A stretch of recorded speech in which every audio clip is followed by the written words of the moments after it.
ಹೆಜ್ಜೆ ಕಂಡಂತಹ ನಮ್ಮ ತಾಲೂಕು ಟಿ ನರಸೀಪುರ ತಾಲೂಕಿನ ಬಹಳ ವಿಶೇಷವಾದಂಥ ವ್ಯಕ್ತಿತ್ವ ತಮ್ಮದು. ಹಾಗಾಗಿ ನನ್ನ ಒಂದು ಇಂಟರ್ವ್ಯೂಗೆ ತಾವು ಸಿಕ್ಕಿರೋದು ನನ್ನ ಭಾಗ್ಯ ಸರ್. ಹಾಗೆಯೇ ತಮ್ಮ ಪರಿಚಯ ಮತ್ತು ತಮ್ಮ ಅನಿಸಿಕೆಗಳು ಏನು ಹೇಳ್ತೀರಿ ಸರ್ ನಮ್ಮ ಚಾನಲ್? ನಿಮ್ಮ ಚಾನಲ್ಲು ನನಗೆ ಜಾಸ್ತಿ ಪರಿಚಯ ಇಲ್ಲ, ಆದರೂ ಹೆಸರು ಕೇಳಿದ್ದೀನಿ. Thank you sir. ಕೆಲವು ನೋಡಿದ್ದೀನಿ. ನಿಮ್ಮ ಪರಿಚಯ ನಿಮಗೆ ಚೆನ್ನಾಗಿದೆ. ಹಾಂ ಸರ್. ನನ್ನ ಹೆಸರು ಅನ್ಸೋಗೆ ಸೋಮಶೇಖರ್ ಅಂತ. ನಾನು ವೃತ್ತಿಯಲ್ಲಿ ಚಿತ್ರಕಲಾ ಶಿಕ್ಷಕ. ನಾನು ಟಿ ನರಸೀಪುರ ತಾಲೂಕಿನ ಡಗರೆ ಗ್ರಾಮದಲ್ಲಿ ನಾನು 10 ವರ್ಷಗಳ ಕಾಲ ಚಿತ್ರಕಲಾ ಶಿಕ್ಷಕನಾಗಿ ಕೆಲಸ ನಿರ್ವಹಿಸಿದ್ದೀನಿ. ನರಸೀಪುರ ತಾಲೂಕು ನನಗೆ ತುಂಬ ಚೆನ್ನಾಗಿ ಪರಿಚಯ ಇದೆ. ಮತ್ತು ಇನ್ನೇನಾದರೂ ಸರ್, ಈಗ ನಮ್ಮ ಚಿತ್ರಕಲೆ ಬಗ್ಗೆ ಮಾತಾಡೋದಾದರೆ ಸರ್, ಇವತ್ತು ಚಿತ್ರಕಲೆ ಬಗ್ಗೆ ಎಷ್ಟೋ ಮಕ್ಕಳಿಗೆ ಗೊತ್ತಿಲ್ಲ ಸರ್. ಏನು ಮಾಡ್ಬೋದು ಚಿತ್ರಕಲೆಯಲ್ಲಿ, ಡಿಗ್ರಿ ಮಾಡ್ಬೋದಾ, ಈ ರೀತಿಯಾಗಿ ಕೆಲವು ವಿಚಾರಗಳು ಏನು ಹೇಳ್ತೀರಾ ಸರ್? ಚಿತ್ರಕಲೆ ಭಾಳ ವಿಶೇಷವಾದಂಥದ್ದು, ನಿಮಗೆಲ್ಲ ಗೊತ್ತೇ ಇದೆ. ಈ ಕಲಾ ಮಾಧ್ಯಮ ಕಲಿಕೆಗೆ, ಅದರಲ್ಲೂ ಪ್ರಾಥಮಿಕ ಶಾಲೆಗಳಲ್ಲಿ ಚಿತ್ರಕಲಾ ಶಿಕ್ಷಕರ ಅಗತ್ಯ ತುಂಬಾ ಇದೆ. ಮಕ್ಕಳು ಕಲಿ ಅಂತ ನಾವು ಹೇಳ್ತಾ, ಆ ಮಕ್ಕಳು ಹಾಡೋದು, ಆಟ ಆಡೋದು, ಬರವಣಿಗೆ, ಚಿತ್ರಕಲೆ ಅಂತಂದರೆ ತುಂಬ ವಿಶೇಷ ಆಸಕ್ತಿನೇ ಇರುತ್ತೆ. ಹಾಗಾಗಿ ನಾವು ಅದಕ್ಕೆ ಆದ್ಯತೆಯನ್ನು ಕೊಟ್ಟರೆ ಮಕ್ಕಳಲ್ಲಿ ಗುಣಮಟ್ಟದ ಕಲಿಕೆ ಮತ್ತು ಆಸಕ್ತಿದಾಯಕ ಕಲಿಕೆ ಉಂಟಾಗುತ್ತೆ. ಆಳುವ ಸರ್ಕಾರಗಳು, ಇಲಾಖೆಗಳು ಅದಕ್ಕೆ ಆದ್ಯತೆಯನ್ನು ಕೊಟ್ಟು, ನಾವು ಆದ್ಯತೆಯನ್ನು ಕೊಟ್ಟು ಅವ್ರನ್ನ ಶಿಕ್ಷಕರನ್ನು ನೇಮಕ ಮಾಡಿದರೆ ಅನುಕೂಲ ಆಗುತ್ತೆ. ಮತ್ತು ಅದೆಲ್ಲರಿಗೂ ಗೊತ್ತಿದೆ, ಚಿತ್ರಕಲೆ ಪ್ರತಿಯೊಬ್ಬರಿಗೂ ಆಕರ್ಷಣೀಯ ಮತ್ತು ಅಗತ್ಯ. ಹಾಗಾಗಿ ಕಲಿಕಾ ದೃಷ್ಟಿಯಿಂದ ಬಹಳನೇ ಪ್ರಾಮುಖ್ಯತೆ ಪಡ್ಕೊಂಡಿದೆ. ಮತ್ತು ನಮ್ಮ ತಾಲೂಕಲ್ಲಿ, ನರಸೀಪುರ ತಾಲೂಕಲ್ಲಿ ಆಗಿರ್ಬೋದು, ಮೈಸೂರು ಜಿಲ್ಲೆಯಲ್ಲಿ ಆಗಿರ್ಬೋದು, ಭಾಳ ಉತ್ತಮವಾದಂಥ ಚಿತ್ರಕಲಾವಿದರಾಗಿರ್ಬೋದು, ತಮ್ಮ ಸ್ಟೂಡೆಂಟ್ಸ್ ಆಗಿರ್ಬೋದು, ತಮ್ಮ ವಿಶ್ವವಿದ್ಯಾಲಯಗಳಾಗಿರ್ಬೋದು ತುಂಬಾ ಇದ್ದಾರೆ. ಹಾಗೆ ರಾಜಾರವರಿಂದ ಇಲ್ಲಿ ಚಿತ್ರಕಲೆ ಹೆಚ್ಚು ಪ್ರಖ್ಯಾತಿಯನ್ನು ಪಡೆದರು. ಇಲ್ಲಿ ನಂಜುಂಡಸ್ವಾಮಿ ಸರ್, ಮಧುಗಿರಿ ರಾಮು, ನಮ್ಮ ತಿಪ್ಪೇಸ್ವಾಮಿ ಅಂತ ಇತ್ತೀಚಿನ ಕಲಾವಿದರುಗಳು ನಮ್ಮ ಕಲೆಗೆ ಸ್ಫೂರ್ತಿಯಾಗಿದ್ದಾರೆ. ನಾನು ಅಧ್ಯಯನ ಮಾಡಿದಂತಹ ಚಿತ್ರಕಲಾ ಶಾಲೆ ಶ್ರೀ ಕಲಾನಿಕೇತನ ಸ್ಕೂಲ್ ಆಫ್ ಈಗ ಹೆಚ್ಚಿನ ಮನ್ನಣೆಯನ್ನು ಪಡೆದಲ್ಲಿ ವಿದ್ಯಾರ್ಥಿಗಳು ಅಧ್ಯಯನ ಮಾಡ್ತಿದ್ದಾರೆ. ಹಾಗೂ ಕಾವ ಅಂತ ಸರ್ಕಾರದ ಇದರಲ್ಲಿ ನಡೀತಾ ಇರ್ತಕ್ಕಂಥ ಶಾಲೆ, ಮೈಸೂರು ಮಹಾರಾಜರ ಪ್ರೀತಿ ಮತ್ತು ಕಲಾ ಕಾಳಜಿಯಿಂದ ಕಾವ ಅತ್ಯುನ್ನತವಾಗಿರುವಂಥ ಒಂದು ಸ್ಥಾನವನ್ನು ಈಗಲೂ ಪಡ್ಕೊಂಡಿದೆ. ಅಲ್ಲಿ ಕಲಿತಂಥ ವಿದ್ಯಾರ್ಥಿಗಳು ಬೇರೆ ಬೇರೆ ಕ್ಷೇತ್ರಗಳಲ್ಲಿ ಕಲಾವಿದರಾಗಿ ಮತ್ತು ಪತ್ರಿಕಾ ರಂಗದಲ್ಲಿ, ಮಾಧ್ಯಮಗಳಲ್ಲಿ ತುಂಬ ಕಡೆ ತೊಡಗಿಸ್ಕೊಂಡು ಕೆಲಸ ಮಾಡ್ತಾಯಿದ್ದಾರೆ. ಅದು ಭಾಳ ಹೆಮ್ಮೆಯ ವಿಷಯ. ಹಾಗೆಯೇ ಸರ್, ಈಗ ನಮ್ಮ ಮೈಸೂರಿನಲ್ಲಿ ಚಿತ್ರಕಲಾ ಸ್ಪರ್ಧೆಗಳು ಕೂಡ ಜಾಸ್ತಿ ಆಗ್ತಾಯಿದ್ದಾರೆ.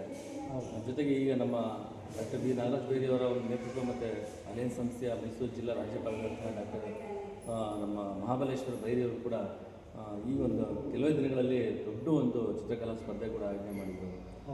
ರಾಷ್ಟ್ರೀಯ ಮತ್ತು ಅಂತಾರಾಷ್ಟ್ರೀಯ ಮಟ್ಟದ ಒಂದು ಬಹುಮಾನಗಳು ಮತ್ತು ಆ ವಿದ್ಯಾರ್ಥಿಗಳನ್ನ ಅಲ್ಲಿ ತೋರಿಸುವಂಥ ಕೆಲಸ ಕೂಡ ಆಯಿತು.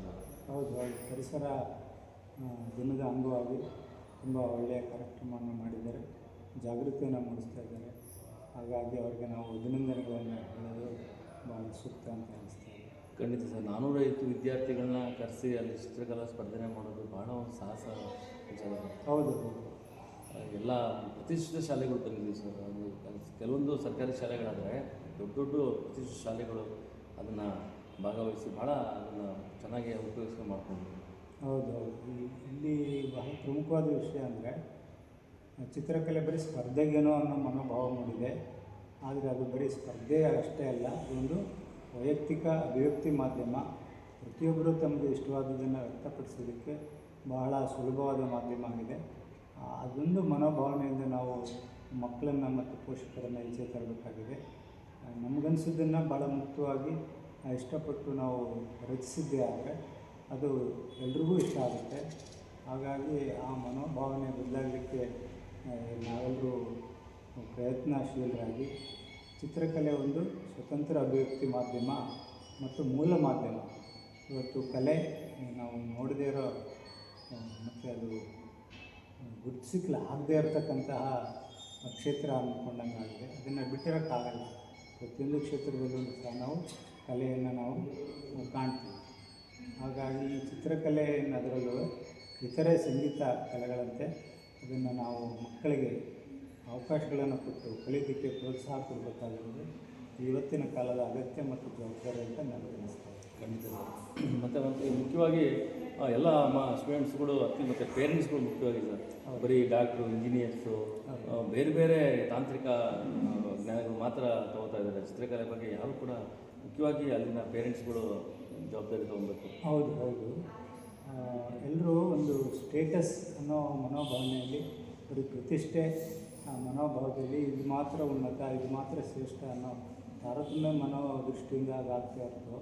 ಮನುಷ್ಯನ ಸಹಜ ಅಭಿವ್ಯಕ್ತಿಗಳು ಕಲಾ ಮಾಧ್ಯಮಗಳೇ, ಹಾಡಾಗಿರ್ಬೋದು, ಚಿತ್ರ ಆಗಿರ್ಬೋದು, ಕ್ರೀಡೆ ಆಗಿರ್ಬೋದು. ಹಾಗಾಗಿ ನಾವು ಮಕ್ಕಳ ದೃಷ್ಟಿಯಿಂದ ನಾವು ನೋಡಬೇಕೆ ಹೊರತು ನಮ್ಮ ಪ್ರೆಸ್ಟೀಜ್ಗೋಸ್ಕರ ಮಕ್ಕಳನ್ನು ನಾವು ಬಲಿಪಶುಗಳಾಗಿ ಮಾಡ್ತಿದ್ದೇವೆ ಅಂತ ನನಗೆ ಅನ್ನಿಸ್ತಾ ಇದೆ.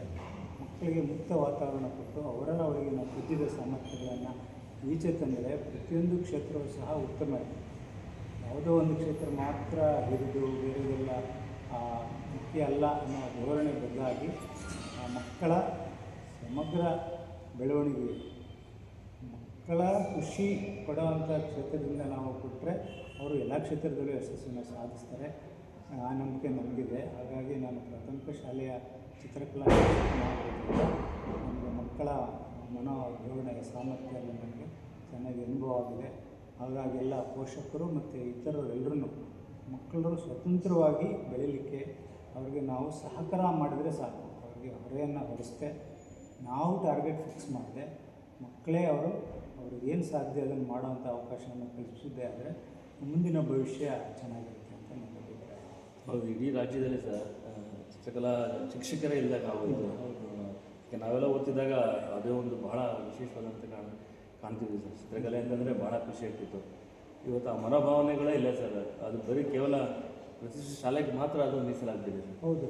ಎಲ್ಲವೂ ಪ್ರತಿಷ್ಠೆಯಾಗಿಯೇ ಮಕ್ಕಳಿಗೆ ಅದೊಂಥರ ಹೊರೆಯಾಗಿದೆ ಹೊರತು ನಾವು ಸಹಜ ಜೀವನ ಶೈಲಿಯನ್ನು ನಾವು ಆದ್ರೂ ಆಸ್ವಾದಿಸ್ತಾ ಇಲ್ಲ, ಅದಕ್ಕೆ ನಾವು ಬೆಲೆ ಕೊಡ್ತಾ ಇಲ್ಲ. ಎಲ್ಲವೂ ಪ್ರೆಸ್ಟೀಜ್, ಪೇರೆಂಟ್ ಪ್ರೆಸ್ಟೀಜ್, ಆ ಮನೋಭಾವನೆಯಿಂದ ಇವತ್ತಿನ ಮಕ್ಕಳ ಬಾಲ್ಯ ಭವಿಷ್ಯ ತುಂಬ ಆತಂಕಕಾರಿಯಾಗಿದೆ. ಮತ್ತು ಈಗಿನ ತಂತ್ರಜ್ಞಾನ ಇದೆ, ಮೊಬೈಲ್ ಆಗಿರ್ಬೋದು ಮತ್ತು ಇತರ ಮಾಧ್ಯಮಗಳಿಂದ ಆ ಮಕ್ಕಳನ್ನು ನಾವು ರಕ್ಷಣೆ ಮಾಡಿ ಅವ್ರಿಗೆ ಪ್ರಕೃತಿ ಸಹಜ ಒಂದು ಬೆಳವಣಿಗೆ, ಒಂದು ಜೀವನ ಶೈಲಿಯನ್ನು ನಾವು ಅವ್ರಿಗೆ ದೊರಕಿಸ್ಕೊಡ್ಬೇಕಾಗಿದೆ ಸರ್.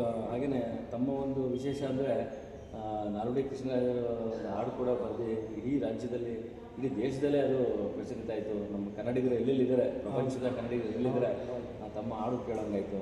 ಅದ್ರ ಬಗ್ಗೆ ಅದು ಬಹಳ ವಿಶೇಷ. ಅದು ಇಲ್ಲಿಗೆ 25-26 ವರ್ಷ ಆಯಿತು. 2000ನೇ ಇಸ್ವಿಯಲ್ಲಿ ನಾನು ವಿದ್ಯಾರ್ಥಿಯಾಗಿದ್ದಾಗ ಬರೆದಂಥ ಹಾಡು. ನಾವು ಬಹುಜನ ಸಾಹಿತ್ಯ ಚಳವಳಿಯಿಂದ ಪ್ರೇರೇಪಿತರಾಗಿ ನಮ್ಮ ಬಹುಜನ ಪೂರ್ವಕರನ್ನು ಪರಿಚಯ ಮಾಡುವ ಉದ್ದೇಶದಿಂದ ಮಹಾನ್ ಸಾಧಕರು, ರಾಜಶ್ರೀ ಎಂಬ ಬಿರುದನ್ನು ಪಡೆದಿರ್ತಕ್ಕಂಥವರು ಮತ್ತು ಅವ್ರನ್ನ ಯಾರ ಜೊತೆಲೂ ಹೋಲಿಕೆ ಮಾಡಲಾರ್ದಂಥ ಮಹಾರಾಜರು, ಪ್ರಜಾರಾಜ, ಕೃಷ್ಣರಾಜ ರೂಪ, ಮನೆ ದೀಪ, ಈ ಥರ ಎಲ್ಲ ಬಿರುದುಗಳನ್ನು ಪಡೆದಿರ್ತಕ್ಕಂಥ ಏಕೈಕ ಮಹಾರಾಜರು ಅಂದರೇನು ತಪ್ಪಿಲ್ಲ. ಕ್ರಿಸ್ತಪೂರ್ವದಲ್ಲಿ ಸಾಮ್ರಾಟ ಅಶೋಕರನ್ನು ಬಿಟ್ಟರೆ ಈ ಕಾಲಕ್ಕೆ ನಾಲ್ವಡಿಯವರು ಮಾತ್ರ ನಾವು ಹೋಲಿಕೆ ಮಾಡುವುದು. ಅಂತಹ ವಿಶೇಷ ವ್ಯಕ್ತಿತ್ವದ ಮಹಾರಾಜರು. ಅವರು ಮಾಡಿರುವ ಸಾಧನೆಗಳನ್ನು ನಾನು ಹಾಡಾಗಿ ಮಾಡಿರೋದು ನನ್ನ ಒಂದು ಪುಣ್ಯ ಅಂತಲೇ ಹೇಳ್ಬೋದು, ಒಂದು ಅವಕಾಶ. ಹಾಗಾಗಿ ಅವರನ್ನು ಸ್ಮರಿಸಿರೋದು ನಮಗೊಂದು ಸದಾವಕಾಶ. ಅವರೆಲ್ಲ ಮುಚ್ಚಲಾರದಂಥ ಸಾಧನೆಗಳು ಅವರು. ಈಗ ನಾವೇನೇನು ನೋಡ್ತೀವೋ, ಕನ್ನಂಬಾಡಿ ಕಟ್ಟೆ ಆಗಿರ್ಬೋದು, ಮೈಸೂರು ವಿಶ್ವವಿದ್ಯಾನಿಲಯ ಆಗಿರ್ಬೋದು, ಮಹಾರಾಜ ಕಾಲೇಜು, ಮಹಾರಾಣಿ ಕಾಲೇಜು, ಆಸ್ಪತ್ರೆಗಳು, ಕೆರೆಕಟ್ಟೆಗಳು, ಅಣೆಕಟ್ಟೆಗಳು ಬೇಕಾದಷ್ಟು ಮಾಡಿದ್ದಾರೆ. ಅಂಥದ್ರಲ್ಲಿ ಬೇರೆ ಯಾವುದೋ ಒಂದು ಕುತಂತ್ರದ ಕಾರಣಕ್ಕೆ ನಾಲ್ವಡಿ ಮಹಾರಾಜರು ಮುಚ್ಚೋಗಿದ್ದರು, ಸತ್ಯ ಅರಿವಾಗಲಿಲ್ಲ. ಹಾಗಾಗಿ ಸತ್ಯವನ್ನು ಮತ್ತು ಸೂರ್ಯಚಂದ್ರರನ್ನು ಮುಚ್ಚಿಡಲಿಕ್ಕೆ ಸಾಧ್ಯ ಇಲ್ಲ ಅನ್ನೋ ಒಂದು ನುಡಿ ಇದೆಯಲ್ಲ, ಹಾಗಾಗಿ ನಾಲ್ವಡಿಯವರು ಈಗ ನಮಗೆ ಪ್ರಸ್ತುತ ಅನ್ನಿಸ್ತಾ ಇದ್ದಾರೆ. ಈಗೀಗ ಎಲ್ರಿಗೂ ಸತ್ಯ ಅರಿವಾಗ್ತಾ ಇದೆ. ಅದು ನಮಗೊಂದು ಹೆಮ್ಮೆ ಪಡುವಂಥ ವಿಷಯ. ಅವ್ರ ಬಗ್ಗೆ ಎಷ್ಟು ಮಾತಾಡಿದ್ರು ಕಡಿಮೆ. ನಮಗೆ ಶಿಕ್ಷಣ, ಸಾಹಿತ್ಯ, ಭೂಮಿ, ನೀರು, ಹಾಗೆ ನೋಡಿದ್ರೆ ಏಷ್ಯಾ ಖಂಡದಲ್ಲೇ ಮೊದಲ ಬಾರಿಗೆ ವಿದ್ಯುತ್ತನ್ನು ತಯಾರಿಸಿ ಬೆಂಗಳೂರು ಮೈಸೂರಿಗೆ ವಿದ್ಯುತ್ತನ್ನು ಕೊಟ್ಟಂತಹ, ಬೆಳಕನ್ನು ಕೊಟ್ಟಂತಹ ಮಹನೀಯರು. ಅವರು ಪ್ರಾತಸ್ಮರಣೀಯರು ಮತ್ತು ನಿತ್ಯ ಸ್ಮರಣೀಯರು. ಅವರ ಋಣ ತೀರಿಸಲಾಗದಂಥದ್ದು. ಹಾಗೆ ನಮಗೆ ಎಲ್ಲವನ್ನೂ ಕೊಟ್ಟು ಇಡೀ ಪ್ರಪಂಚದಲ್ಲೇ ಮಾದರಿ ಸಂಸ್ಥಾನವನ್ನಾಗಿ ಮಾಡಿ ನನ್ನ ಸಂಸ್ಥಾನದ ಪ್ರತಿಯೊಬ್ಬರನ್ನು ಸುಖ, ಶಾಂತಿ, ನೆಮ್ಮದಿಯಿಂದ ಬಾಳಬೇಕು ಅಂತ ಆಸೆ ಪಟ್ಟಂಥ ವಿಶೇಷ ಮಹಾರಾಜರು. ಅವ್ರನ್ನ ನಾವು ನೀರು ಕುಡಿಯುವಾಗಲೂ ನೆನಬೇಕು, ದೀಪ ಹಚ್ಚುವಾಗಲೂ ನೆನಬೇಕು, ಅನ್ನ ತಿನ್ನುವಾಗಲೂ ಸಹ ನಾವು ನೆನಬೇಕು. ಅಂತಹ ನಿತ್ಯ ಸ್ಮರಣೀಯರನ್ನು ನಾವು ಈ ಹಾಡಿನ ಮೂಲಕ ಮಾಡಿದ್ದೀನಿ ಅನ್ನೋಕ್ಕೆ ನನಗೆ ಬಹಳ ಹೆಮ್ಮೆ ಅನಿಸುತ್ತೆ. ಹಾಗಾಗಿ ಇನ್ನೊಂದಷ್ಟು ಅವ್ರ ಬಗ್ಗೆ ಹೆಚ್ಚಿನ ಹಾಡುಗಳು ಅಗತ್ಯ ಇದೆ ಮತ್ತು ಅವರಿಗೆ ಪ್ರಚಾರದ ಅಗತ್ಯ ಇದೆ. ಇಷ್ಟೆಲ್ಲ ಮಾಡಿದರೂ ಸಹ KR ಸರ್ಕಲ್ ಅಷ್ಟೇ ಹೇಳ್ಬಿಡ್ತಾರೆ, ಅದು ಯಾರು ಅಂತ ಇನ್ನೂ ತುಂಬ ಜನಕ್ಕೆ ಅದು ಗೊತ್ತಿಲ್ಲ. ಕೆಲವು ಕಾರಣಾಂತರಗಳಿಂದ ಹಂಗಾಗಿದೆ ಅಂತ ನಮಗೆ ಇತ್ತೀಚೆಗೆ ಶಾರ್ಟ್ ಫಾರ್ಮ್ ಬಂದ್ಬಿಟ್ಟಿದೆ. ಹಾಂ, ಪೂರ್ತಿಯಾಗಿ ಗೊತ್ತೇ ಇರಲ್ಲ. ಹೌದು, ತುಂಬ ಎಲ್ಲ ಶಾರ್ಟ್ ಮಾಡಿ ಅವರ ಅದ್ಭುತವಾದ ಕೊಡುಗೆಗಳು, ಸಾಧನೆಗಳೇ ಮುಚ್ಚೋಗ್ತಾ ಇದೆ. ಅದು ಮುಂದಿನ ಪೀಳಿಗೆಗೆ ಅದನ್ನೆಲ್ಲ ತಲುಪಿಸ್ಬೇಕಾದ್ದು ನಮ್ಮ ಎಲ್ಲರ ಜವಾಬ್ದಾರಿ. ನಿಮಗೆಲ್ಲ ಗೊತ್ತೇ ಇದೆ ನೋಡಿ, ಪ್ರಪಂಚದಲ್ಲೇ ಲಂಡನ್ ಬಿಟ್ಟರೆ ಮೈಸೂರೇ. ಹೌದು, ಆವತ್ತಿಗೂ ಮೈಸೂರು, ಇವತ್ತಿಗೂ ಮೈಸೂರು. ಇದರ ಎಲ್ಲ ಕ್ರೆಡಿಟ್ಟು ನಾಲ್ವಡಿಯವ್ರಿಗೆ ಸೇರಬೇಕು. ಮತ್ತು ನನಗೆ ನನ್ನ ಕೋರಿಕೆ ಈ ನಿಮ್ಮ ಚಾನಲ್ ಮೂಲಕ ಅಂದರೆ, ಇಂಥ ಮಹಾನುಭಾವರಿಗೆ ಭಾರತ ರತ್ನ ಪ್ರಶಸ್ತಿಯನ್ನು ಕೊಡದೇ ಇರೋದು ನಮಗೆ ನಾವೇ ಮಾಡಿಕೊಂಡಂತಹ ಒಂದು ಅಪಚಾರ ಅಂತ ನಾನು ಭಾವಿಸ್ತೀನಿ. ಹಾಗಾಗಿ ಮುಂದಿನ ದಿನಗಳಲ್ಲಿ ಯಾವುದೇ ಸರ್ಕಾರಗಳು ಬರಲಿ, ಅವರ ಸಾಧನೆಯನ್ನು, ಅವರ ಕೊಡುಗೆಯನ್ನು ಸ್ಮರಿಸಿ ಅವರಿಗೆ ಭಾರತ ರತ್ನ ಪ್ರಶಸ್ತಿಯನ್ನು ಕೊಡಲಿ. ಕೊಡೋದು ನಮಗೆ ನಾವು ಮಾಡಿಕೊಳ್ಳುವ ಗೌರವ ಅಂತ ನಾನು ಈ ಸಂದರ್ಭದಲ್ಲಿ ಹೇಳಲಿಕ್ಕೆ ಇಷ್ಟಪಡ್ತೀನಿ. ಹಾಗೆಯೇ ತಾವು ಪ್ರಶಸ್ತಿ ಇದ್ದಷ್ಟೇ ತಮಗೆ ಯಾವ ಪ್ರಶಸ್ತಿ ಜೊತೆ ನನಗೆ ತುಂಬ ಪ್ರಶಸ್ತಿಗಳು ಬಂದಿವೆ. ಬಾಬಾ ಸಾಹೇಬ್ ಅಂಬೇಡ್ಕರ್ ಫೆಲೋಶಿಪ್ ಅವಾರ್ಡು, ಯಗ್ಮೂಲ್ ರಂಗರಾವ್ ಪ್ರಶಸ್ತಿ, ದಾದಾ ಸಾಹೇಬ್ ಕಾಂಶಿರಾಮ್ ಪ್ರಶಸ್ತಿ, ಮಹಾತ್ಮ ಜ್ಯೋತಿಬಾ ಫುಲೆ ಮತ್ತು ಸಾವಿತ್ರಿಬಾ ಫುಲೆ ಪ್ರಶಸ್ತಿ. ತುಂಬ ಪ್ರಶಸ್ತಿಗಳೇ ಜಾಸ್ತಿ ಆಗ ಸರ್ಕಾರದಿಂದ ತಮಗೆ ಗುರುತಿಸಿ ಪ್ರಶಸ್ತಿ ಕೊಟ್ಟರು ಯಾರನ್ನ ಜಿಲ್ಲಾ ಸರ್ಕಾರದಿಂದ ನನಗೆ ಕೊಟ್ಟಿರ್ತಕ್ಕಂಥದ್ದಂದರೆ ರಾಜಶ್ರೀ ನಾಲ್ವಡಿ ಕೃಷ್ಣರಾಜ ಒಡೆಯರ್ ಪ್ರಶಸ್ತಿ ಕೊಟ್ಟಿದ್ದಾರೆ. ಅದು ನನಗೆ ಬಹಳ ಹೆಮ್ಮೆ. ಆ ಪ್ರಶಸ್ತಿಗಿಂತಲೂ ದೊಡ್ಡ ಪ್ರಶಸ್ತಿ ಯಾವುದೂ ಇಲ್ಲ ಅಂತ ನಾನು ಭಾವಿಸ್ಕೊಂಡು ಹೆಮ್ಮೆಯಿಂದ ನಾನು ಈಗಲೂ ಹೊಂದಿದ್ದೀನಿ. ಹಾಗಾಗಿ ರಾಜ್ಯೋತ್ಸವ ಪ್ರಶಸ್ತಿ ಮುಂತಾದ ಹಲವಾರು ಸಂಘ ಸಂಸ್ಥೆಗಳಲ್ಲಿ ಪ್ರಶಸ್ತಿಗಳು ಬಂದಿದೆ ಅಂತ ಭಾಳ ಅಭಿಮಾನದಿಂದ ಹೇಳಕ್ಕೆ ಇಷ್ಟಪಡ್ತೀನಿ. Thank you sir. ಯಾಕೆ ತಮ್ಮ ಅತ್ಯಮೂಲ್ಯವಾದಂಥ ಸಮಯ ನನ್ನ ಜೊತೆ ನೀವು ಕಳೆದಿದ್ದೀರ, ಭಾಳ ಖುಷಿ ಆಯ್ತು ಸರ್. ಯಾಕೆ ನನಗೆ ಗೊತ್ತಿಲ್ಲ ಈ ಒಂದು ವಿದೇಶದ ಹಾಡು ತಾವು ಬಂದಿದ್ದು ಅಂತ ಭಾಳ ಖುಷಿ ಆಯಿತು. ಯಾಕೆಂದರೆ ತಮ್ಮನ್ನು ಭೇಟಿಯಾಗಿದ್ದೇ ಒಂದು ಮಹತ್ವವಾದ